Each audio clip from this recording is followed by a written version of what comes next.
Hello, I want to report the latest news.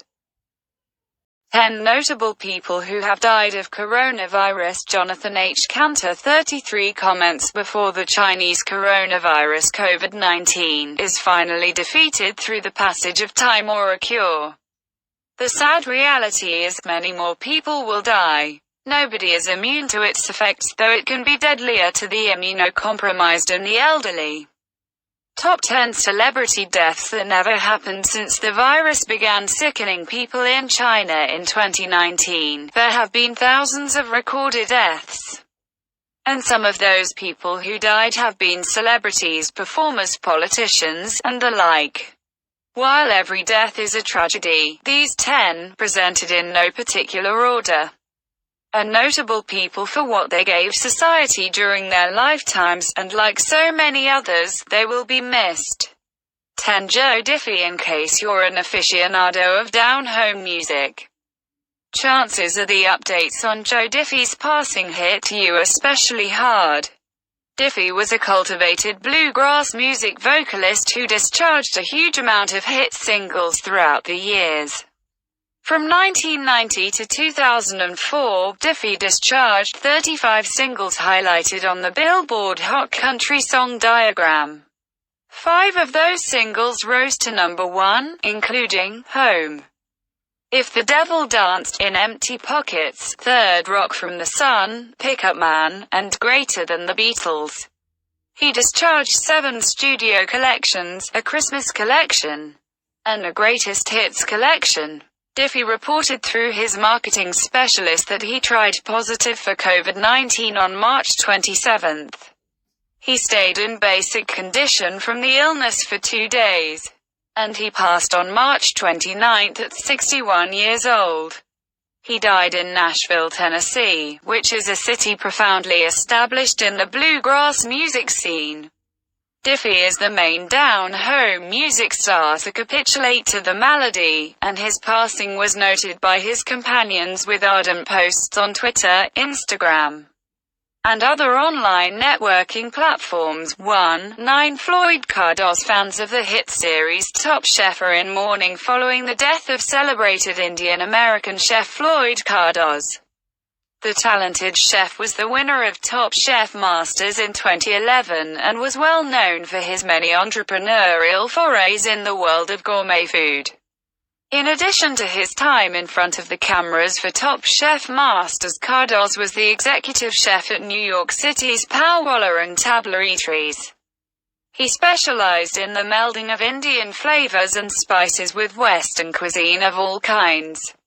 Cardoz also held the honor of being a 4-time James Beard Award nominee, and he was also the author of 2 cookbooks. Cardoz traveled from Mumbai to New York through Frankfurt in early March. He soon fell ill and tested positive for COVID-19. He died from complications of the virus on March 25 at a hospital in New Jersey. Cardoz was 59 years old at the time of his death. He leaves behind his wife, business manager, Barker, and their 2 sons, Justin and Peter.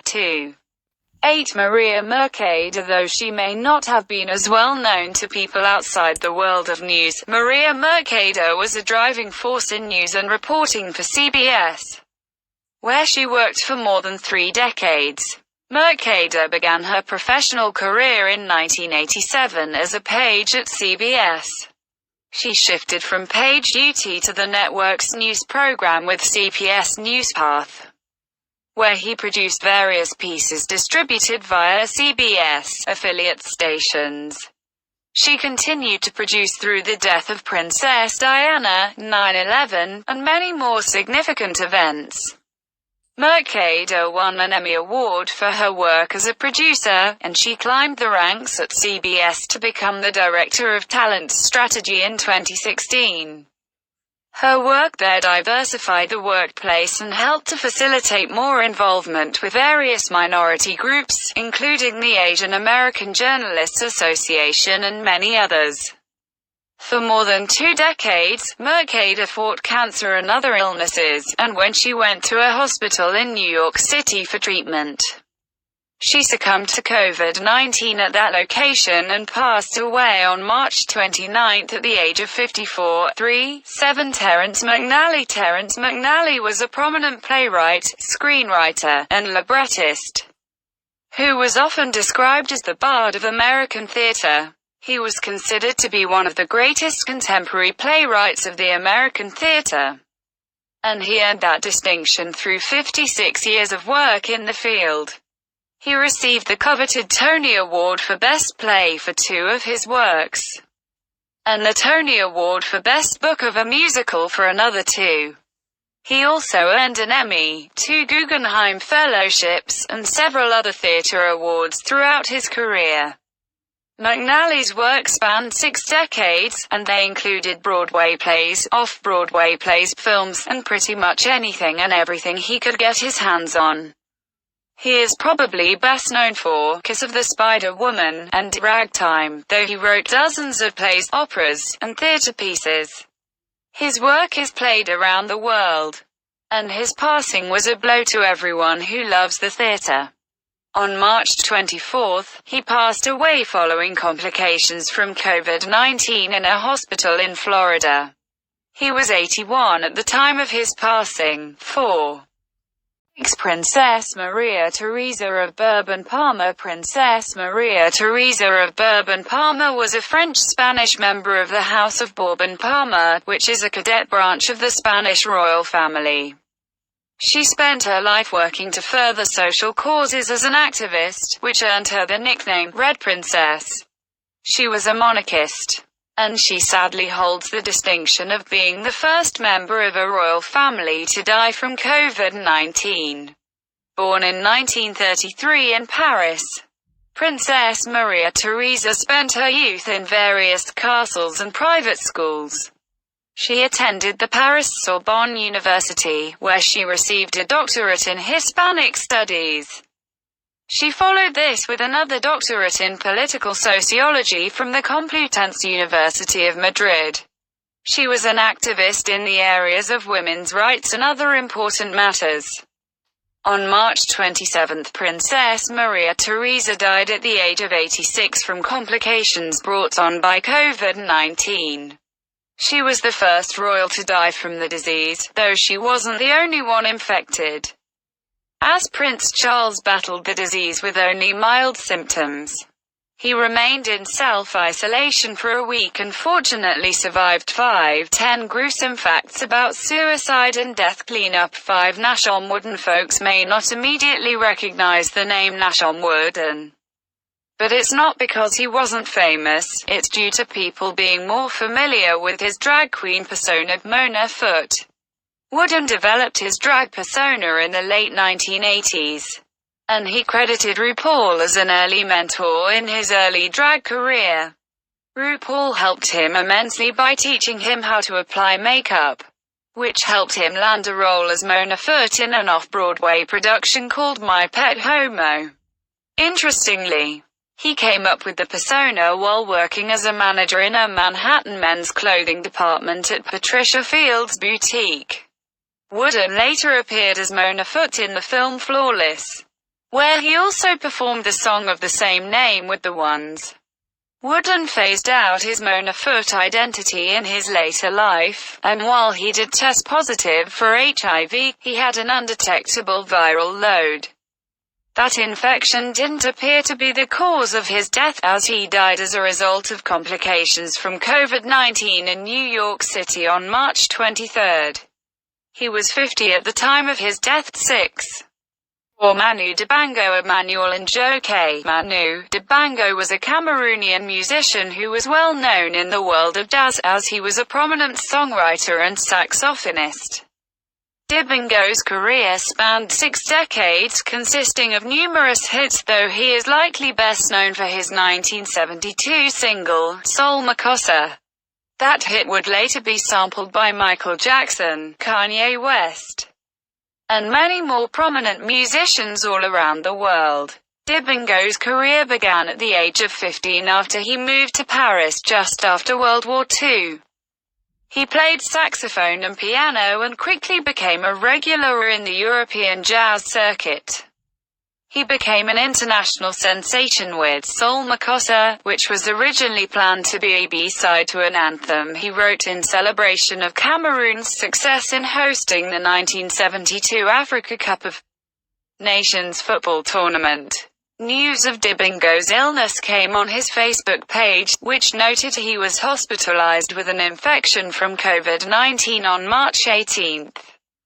His Facebook page confirmed the following week that he passed away on March 24 from the virus at the age of 86. 7.3 Lucia Bose. Italy is one of the hardest hit nations where COVID-19 is concerned, and it seems nobody is safe from infection. Lucia Bose was a prominent actress in her native Italy, where she rose to fame during the period of Italian neorealism, which kicked off in the 1950s. She originally worked in a bakery, but in 1947, she won the second edition of the Miss Italia beauty contest, which launched her career as an actress. She starred in several standout roles through the early 1950s, peaking in 1955 before coming to an end. She fell in love with a Spanish bullfighter during the filming of Muerte de un Ciclista. She opted to give up her career to raise a family. Eventually, she returned to acting and starred numerous roles, with her most recent work was in 2007. She is the mother of famed Spanish singer Miguel Bosé and was a well-respected performer throughout her life. On March 23, she passed away from pneumonia complicated by a COVID-19 infection. She was 89 at the time of her passing. 8.2 Daniel Azulay. Daniel Azulay was a comic book artist and educator who was well known and respected in and out of Brazil. His work was highly regarded in the art community, and he is probably best known for his children's series Turma do Lam Lam. Azulay was born in Rio de Janeiro and raised in Ipanema, a neighborhood located in the southern parts of the city. At the age of 21, he created a newspaper strip called Capitão Capô, and just 5 years later, he launched Turma do Lam Lam. His work helped to teach the children growing up in the 1980s about ecology, art, design, and many other subjects. He traveled the globe, exhibiting his work and giving lectures. He conducted art workshops with thousands of children and adults, and in 2009, he hosted a drawing class online to help even more people learn his craft. Azulay died in his hometown of Rio de Janeiro at the age of 72. He was hospitalized for 2 weeks for leukemia treatment, and while there, he was infected with COVID-19, which caused complications, ending his life. 9. OneDrive. Li Wenliang. For most celebrities, their fame is established during their lifetime, but for some, that distinction is only granted posthumously. That's certainly true of Dr. Li Wenliang, a Chinese ophthalmologist who worked at Wuhan Central Hospital in China. In December 2019, Wenliang began warning his colleagues about a possible outbreak of a disease that resembled SARS. That disease was later named COVID-19, making Drive Wenliang the first physician to raise the alert that the disease was going to cause problems. Dr. Wenliang essentially became a whistleblower where the virus was concerned, and he paid for it. On January 3, he was admonished by the Wuhan police for making false comments on the internet. He went back to work and later contracted the virus from a patient. Dr. Wenliang passed away on February 7 at the age of 33. He was posthumously exonerated and offered a solemn apology for the admonishment he received by the Communist Party of China. If only his colleagues had listened to him, there likely wouldn't have been any names to put on this list. 10. Don't forget to wash your hands, keep your distance from others, and remember, we will get through this.